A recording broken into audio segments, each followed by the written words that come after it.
Okay. All right, hello. Thank you everyone for joining us for our last Tiger Talk of the semester. And so this Tiger Talk is with the Student Health and Counseling Services Office. And we're going to talk about stress management, especially during this final season in these next 2 weeks before the end of the semester. And so again, my name is Kayla Hubbard. I am the Senior Coordinator for Parent and Family Services. And our job really is to help support, inform, and engage you on all things that are going on at the university. I'm going to hand the floor over to Marshana. She's going to talk a little bit about the presentation, introduce herself. Before I do that, just know if you join us live, feel free to ask any questions in the chat. And so we have this chat feature. I'll be looking at it. Marshana will be looking at it. Also, if you're joining us at 5 p.m. on Zoom or Facebook, feel free to comment as well, and we will come back and answer your question. So without further ado, Marshana, would you like to introduce yourself? Yes, thank you, Kayla. My name is Marshana Holiday. I am in the MSW program here at the University of Memphis. I am working at the Counseling Center as a practicum student and looking forward to giving this presentation to you guys. So if there's nothing else, I'll go ahead and get started. We're going to be talking about stress management, as you guys already know. This is the overview of what we're going to be talking about. I'm just going to give you guys a brief introduction of what stress is, talk about some symptoms and presentation, and go over a little bit of a self-care practice that you guys can practice for yourselves and inform and help your children to practice. Okay, so what is stress? So stress, of course, looks different for everybody. And it can present in a lot of different ways, but the book definition of stress is the body's automatic response to physical or mental demands placed on it. Stress is any internal or external force or event that has an effect on our body or our mind. So the fight, flight, or freeze response refers to an involuntary physiological change that happens in the body and mind when a person feels threatened. So adrenaline is a chemical naturally produced in our body as a response to stress. So I'll just go ahead and go through. So there is three different responses that people typically would exhibit when they are faced with stress. So fight is the first one, is taking action to eliminate the danger. Flight is fleeing, which involves escaping the danger, and freezing is essentially becoming immobile. These responses exist to keep people safe, preparing them to face, escape, or hide from danger. There is also a fourth response called fawn. We'll talk about it a little more in a little bit of a slide.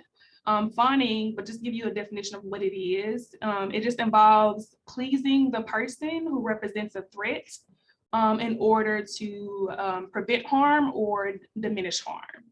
And again, we'll talk about it a little bit later on this slide.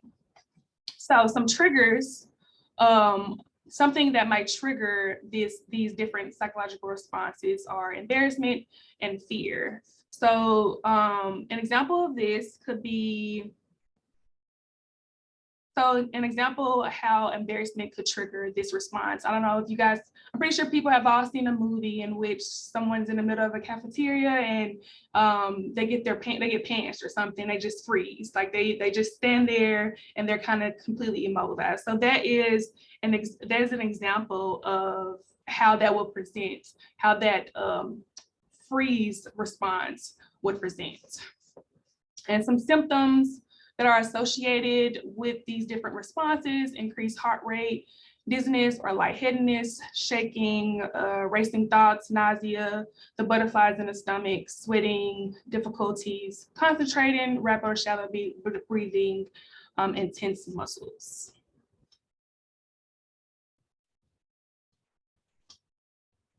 Okay. So these are some trauma responses categorized by stress responses and how it can present in individuals. Looking at, so for example, fight, looking at how fight is taking Like we talked about in the previous slide, flight is taking action to eliminate the danger.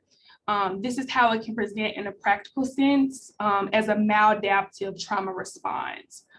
So some examples, some self-preservation, anger outbursts, demanding perfection from others, demeaning way of speaking to others, controlling others, sense of entitlement, narcissistic tendencies, and bullying.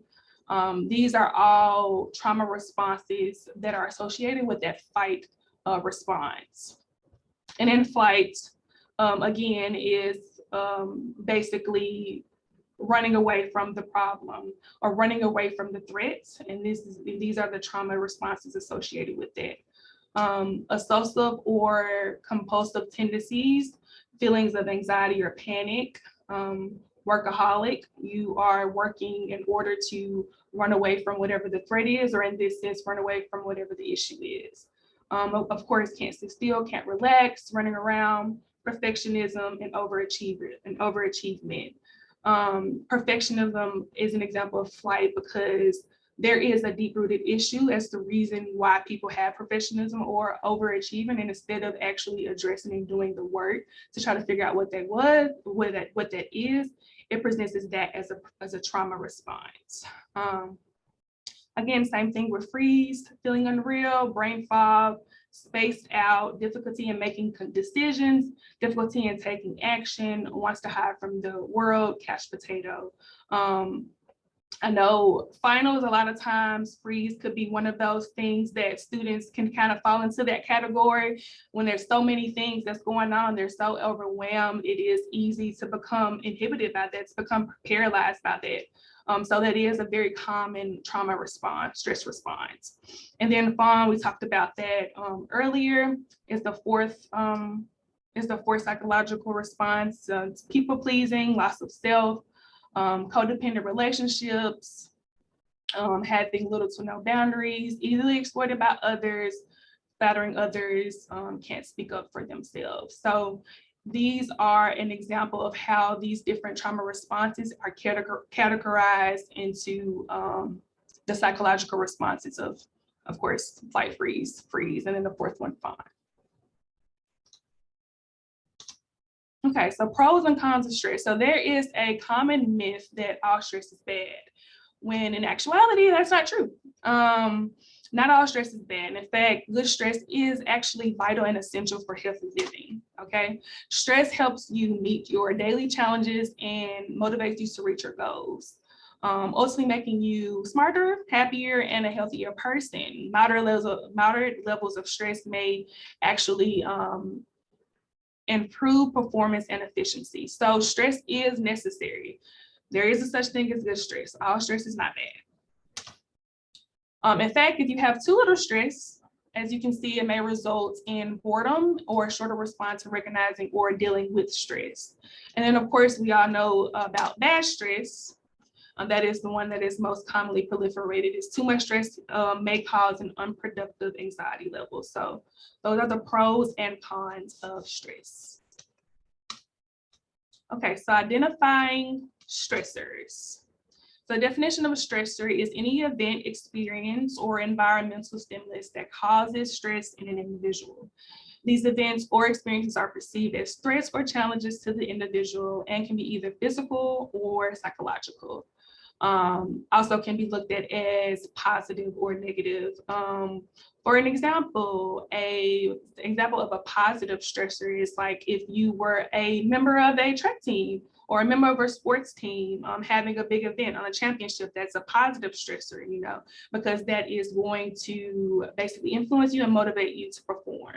And of course, a negative stressor would be, I don't know, if you had an argument, if your child had an argument with their parents or with their friends, on top of having to worry about study for finals, that can also be a stressor.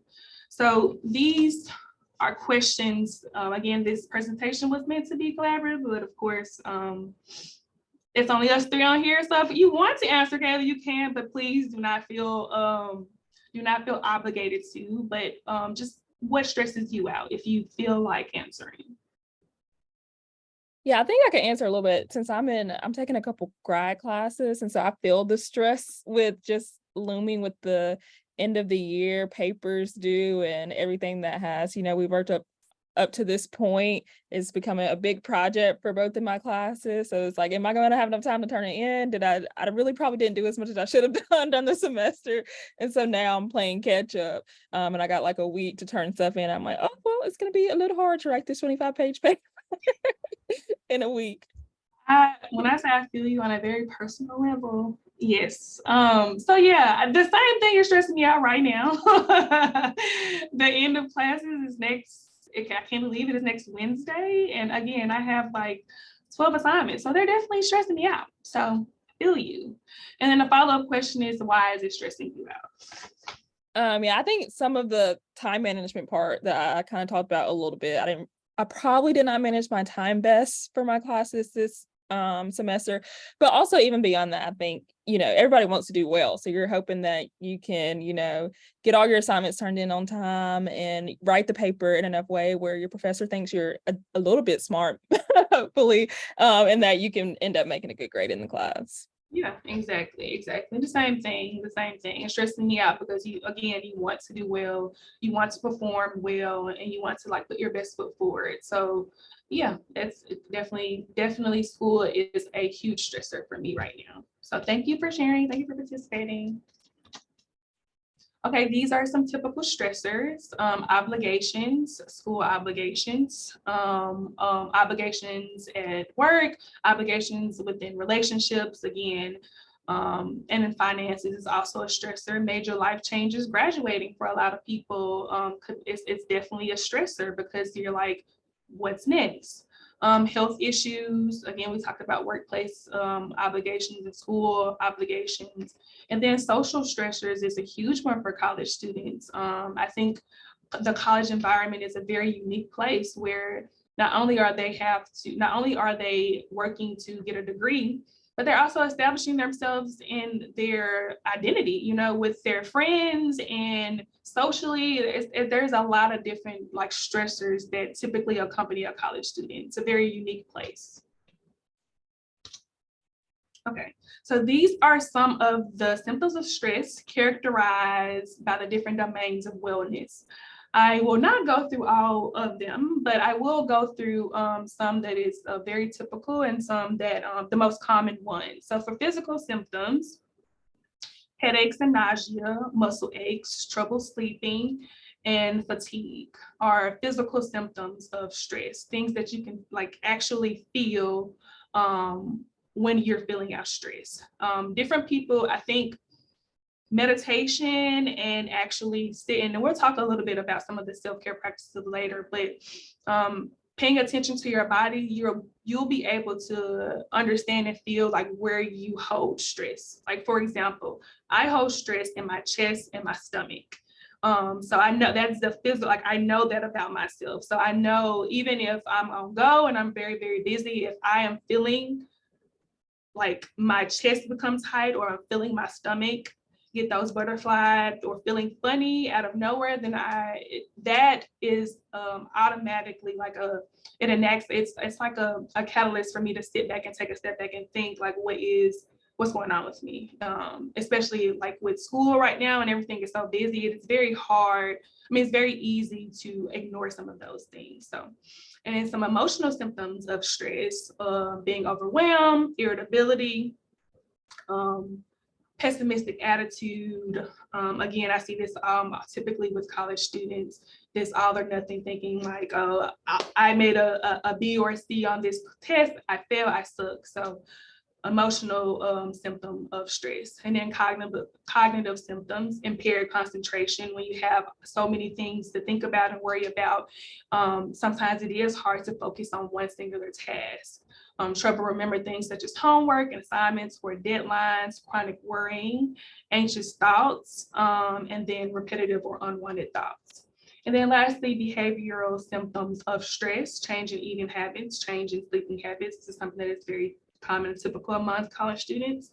Drugs, tobacco, and alcohol, significant change in school or work performance, and unusual desire for social isolation. Those are all behavior symptoms of stress.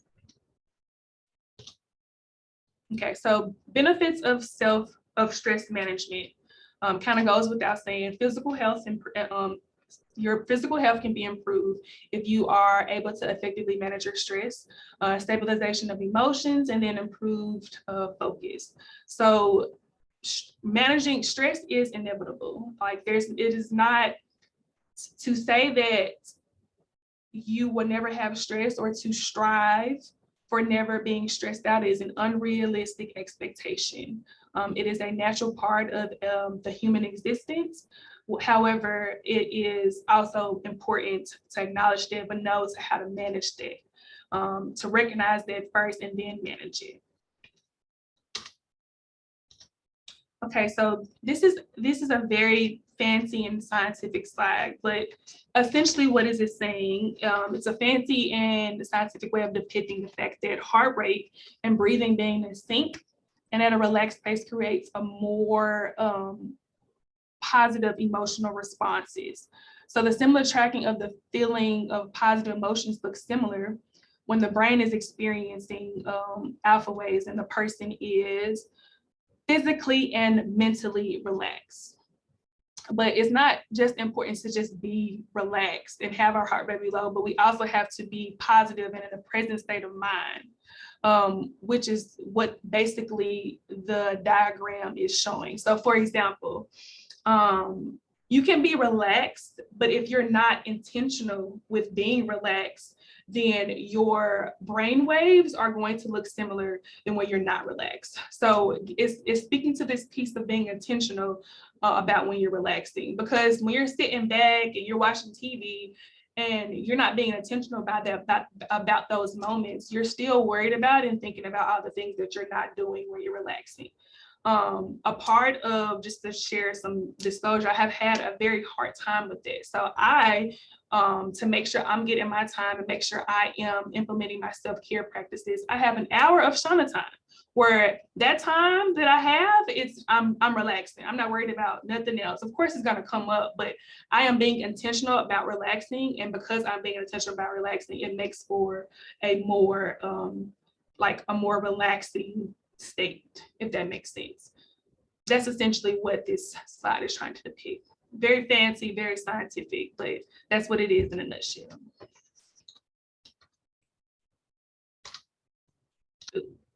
Okay, self-care. So what is self-care? Self-care is becoming one of those words that's kind of turned into like a buzzword. People talking about self-care. And it is very necessary, and it is something that should definitely be implemented and practiced every day, specifically amongst college students when they have so many competing requirements. So basically, self-care is any activity that we do deliberately in order to take care of our mental, emotional, and physical health. And it can look different for everyone, you know. Some people's self-care can be a skincare routine or taking a shower in the morning, just being intentional about it. The most important thing about whatever self-care activity that you do, again, is to make sure that you're being intentional when you do it. So if you say, and I know like people, especially with college students, may not have a lot of time to do the things that they want to do or need to do. But it is very, very important that it's a part of everyone's daily activities. Even if it's a 10-minute drive on your way to work or to school, just being mindful of that and taking that time to make sure that you are doing that, and being and operating in that space of relaxation and self-care. So one thing that I do is when I drive to school, when I drive to work, sometimes I listen to music. It all depends on how I feel, or sometimes I sit in silence and I just like enjoy the scenery. And for me, being intentional about that, that is self-care, because it improves my mood and reduces anxiety. So yeah, again, it says self-care is a good relationship with oneself and others. So Kayla, I'm gonna ask you again, do you have self-care activities? And if you do, would you like to share them with us? Yeah, I think a general one is like I love the sun, and so I like to sit outside and maybe read a book in the sun or sit on a patio or something like that. But another one I was thinking of when I was talking to you that I didn't really think of as self-care, but I joined an adult horse camp at Shelby Farms here in Memphis. And so I've been going to horse camp and I love it. It's so much fun. I'm going today. And so I think that's kind of part of self-care because I'm looking forward to it. It kind of helps you. It honestly reduces your anxiety. I don't know how to explain it. Just being out there with the horse, it's fun. And you get to meet new people. And so I think that definitely is a form of self-care for me. Yeah, that's super dope. Thank you for sharing. You made me want to go to horse camp. I love animals. So I feel like that'd be super dope. Yeah, I was scared at first. The horse is like really large, but we're friends Yeah. now. Okay. His name is Ozzy, and so me and Ozzy are good now. And Okay. I really, really enjoy going. And I think that's part of it too, was I got to kind of get over a fear a little bit. So now it's really enjoyable. Okay. Shout out to Ozzy. Thank you for sharing. Mhm. Okay. Oops. Let's go back. What did it say? Okay. So why is self-care a popular topic? This is going to be the next to the last question I asked you, Kayla. Why do you feel as if self-care has become such a popular topic? Yeah, I think that we kind of just, go, go, go all the time. And sometimes you don't have a moment to think about, okay, what do I personally need at this moment? Or like, how can I, set myself up to have a good day or set myself up to relax after a really hard day? So I think it's a popular topic just because a lot of people are trying to figure out, okay, like, how do I slow down? Like, how do I, continue to be in a good headspace? Like I'm motivated by all these things, but it is draining me. So, like, how can I make sure that I'm like filling my cup to make sure that at the end of the day, I'll be okay? Yeah, exactly right. I couldn't say that better myself. I think that I have seen, and I'm happy to see that there has been an emphasis in within our culture that is placing more emphasis on mental health and self-care. So it's a great point. I think it's so necessary, especially because we are in a capitalistic society and we work a lot, and to make sure that we take that time for ourselves. So in order to make sure that we stay in the best headspace possible. So yeah, perfect. So why self-care? Of course, it may be kind of self-explanatory, but you can't pour from an empty cup. You are not able to be your best self to anyone if you are not being your best self to yourself. Avoiding burnout, again, being in a working society, being a working person, it is very easy. It doesn't even matter what your job is. You can love your job. Just having that obligation to continue to go to work when you might want to do other things could definitely lead to burnout. So just making sure that we are doing that for ourselves could be critical in avoiding burnout. Productivity increases if you're charging yourself up. You're making sure you're doing doing the things for yourself to make sure that you're okay. That is going to positively affect productivity. Whereas if it's at work, it's at the gym, whatever, just making sure you take that time for yourself definitely does that. And then a more balanced mood and being able to better manage stress. Okay, self-care basics. So there's 3 golden rules of self-care. Stick to the basics. Over time, you will find your own routine. You'll be able to implement more forms of self-care that works best for you. Again, if you are a person that doesn't have a lot of time, again, like taking those moments to do things that make you happy or to calm you down, relaxing, that's also a form of self-care. It's an active choice, that piece of intentionality. I'm going to say it a lot. When you're watching TV, don't just watch TV. Be intentional about watching TV if that is part of your self-care routine. Add activities to your calendar and announce your plans to increase commitment. Actively seek opportunities for self-care. Again, I have my hour of Shauna time, and I try my best. Sometimes I ain't gonna lie, I slip through the cracks, but I try my best to have my hour of Shauna time. And then lastly, be aware of what you do, why you do it, and how it feels and what the outcomes are. If you don't see something as self-care, it won't work as such. Again, intentionality. I'm going to say it a lot. It says self-care is not something that we force ourselves to do. It's something that we enjoy doing. It's something that refuels us and doesn't take away from it. So it's something that is for us and it's going to be unique to each person.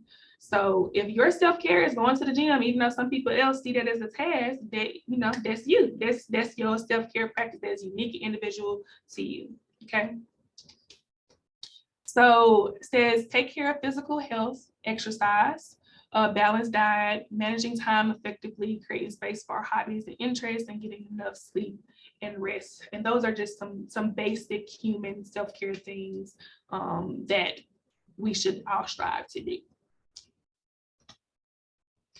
These are some different types of self-care ideas. If you're like, well, I don't know, you know, what to do. I don't know what I like. You know, this provides you with a nice little template or some ideas for you to go forward. Coloring, stress relief coloring. We'll get to it in like a little later of the slides, but that is something that the Counseling Center provides at the relaxation zone that is located in Wilder Tower.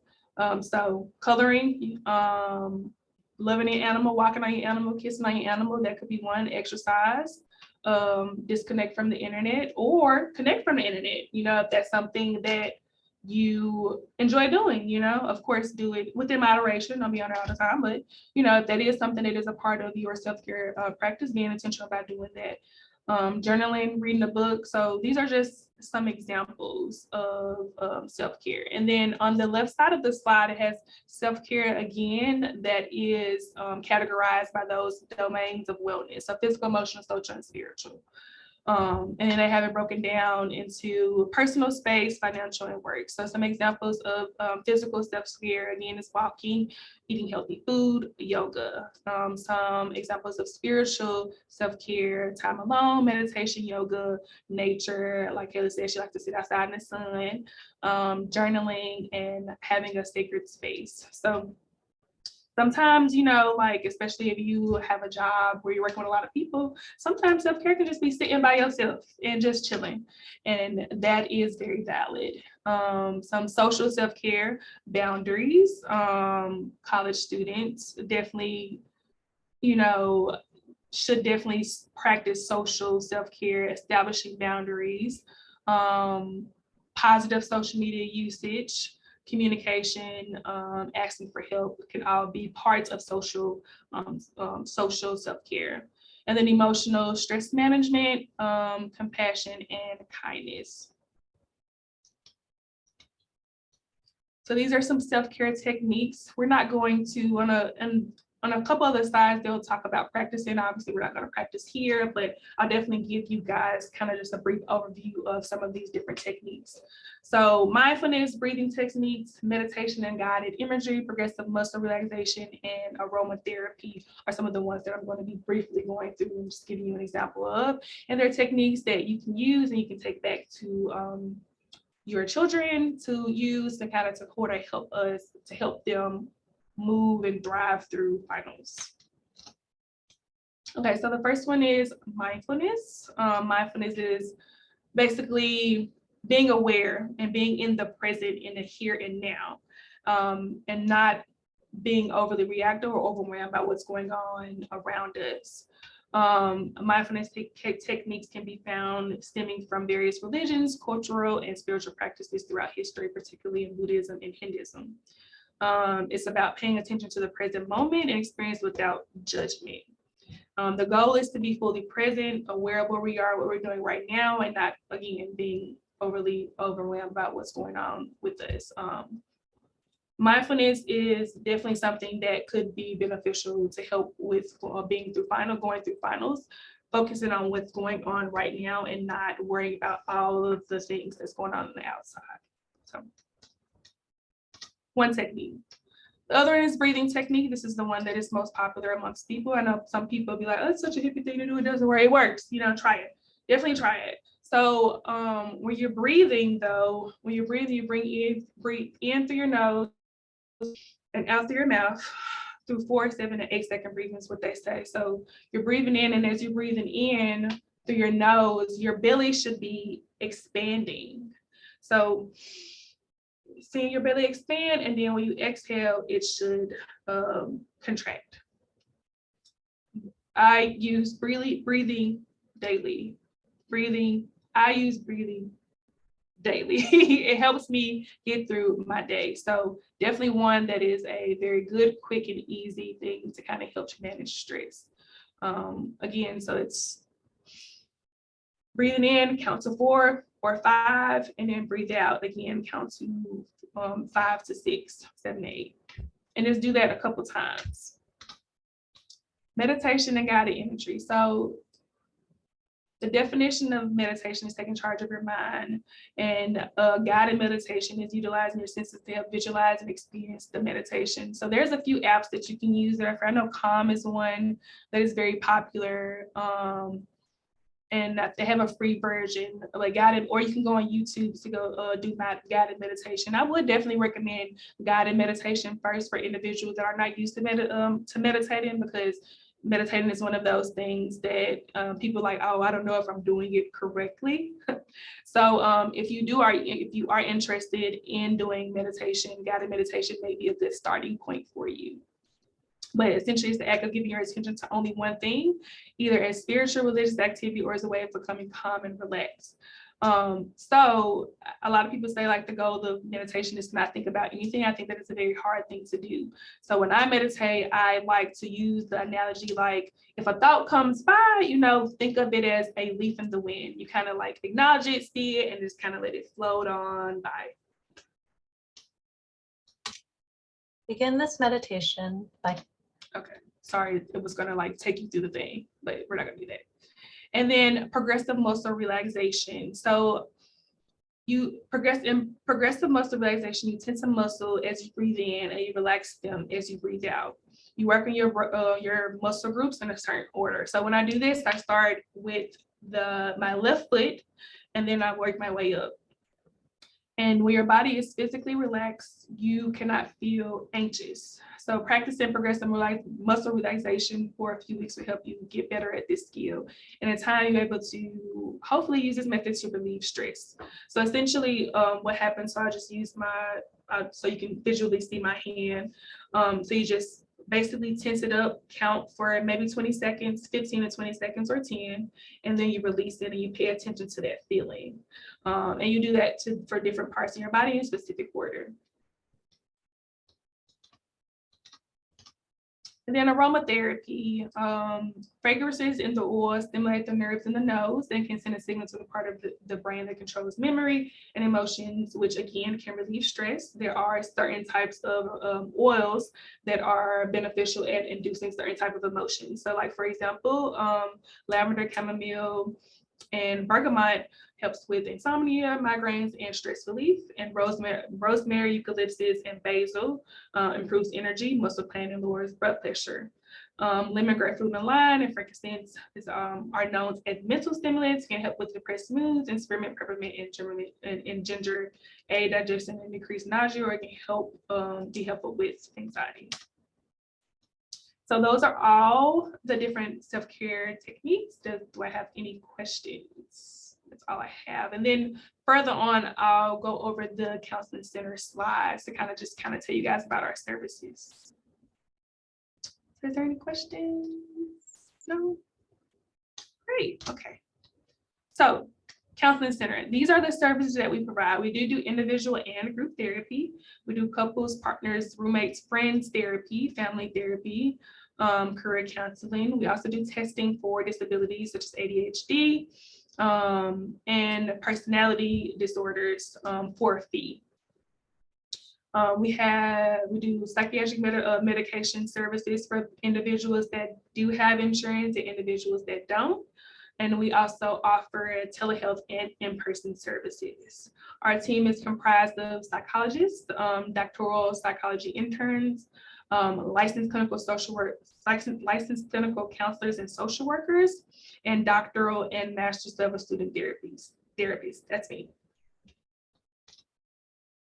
So getting set up for counseling, this is how it happens. So if an individual wants to come in and say, I want therapy, they come in, or they do it virtually online, either or over the phone. They meet with administrative staff and they fill out paperwork. And then So what happens is when they first come in, they do something that's called triage. And it's basically a counselor coming in, talking to them like why they want therapy. And then from there, they will be assigned a therapist. So once they're assigned a therapist, they have an intake session, and the intake session does not count.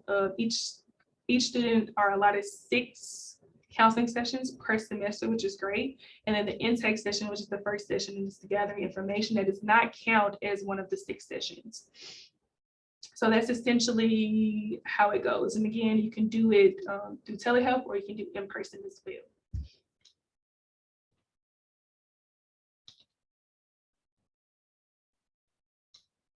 Again, like I said, each student is eligible for 6. As long as you're enrolled in 6 credit hours, you are eligible for 6 sessions per semester. And you only have to be enrolled in 1 credit hour in the summer in order to be eligible for summer sessions. Group therapy is limited, and it's only available in the fall and spring semester, so it's not available during the summer. All services for students are free, again, except for if you need to get tested for any type of, or like something like ADHD or personality disorders, then that is for a fee. But services are free for students, again, as long as you're enrolled in 6 credit hours. And these are all our social media tags. Please follow us so that you guys can stay up to date with what's going on. We do a lot of presentation and outreaches. We have done stress management workshops in the past. So this is how you stay connected to us. And these are our hours. Again, we have the relaxation zone. We no longer have the Oasis room, which the Oasis room was just a smaller scale, individual scale of the relaxation zone. The relaxation zone is open Monday to Friday from 9 to 4. And it has massage chairs, stress relief coloring, Buddha boards. It's just a very nice, serene place to come and kind of unplug. These are the counseling center's hour. We're open Monday through Friday from 8 a.m. to 4:30 p.m. and then walk-in hours are from 10 to 3. We do have both a business crisis number, and then we also have an after-hour crisis number, and these are the contacts for that. And this is a presentation feedback survey that you guys can utilize to kind of see how it was. If I was great, if I subbed, say that too. And that is all that I have. Kayla, you have any other questions? Awesome. Thank you so much. It doesn't look like we have any questions in the chat. I think you probably answered a lot of them and gave really great information. Yeah, Vicky said you did a great job. Yeah, so we definitely appreciate it. I think you gave us really good tools and parents really good tools on how they can help their students, and also practical ways that they can show their students how to reduce stress and anxiety. And so really appreciate it. Thank you so much for joining us. Parents and families, again, if you are watching this on YouTube or Facebook later, feel free to comment or email us at parents@memphis.edu if you have any questions, want to know the hours of the relaxation zone or counseling center. We'll make sure to get you plugged in. So thanks again, and everybody, I hope you all have a great Wednesday. See you later. Great one. Bye. Bye.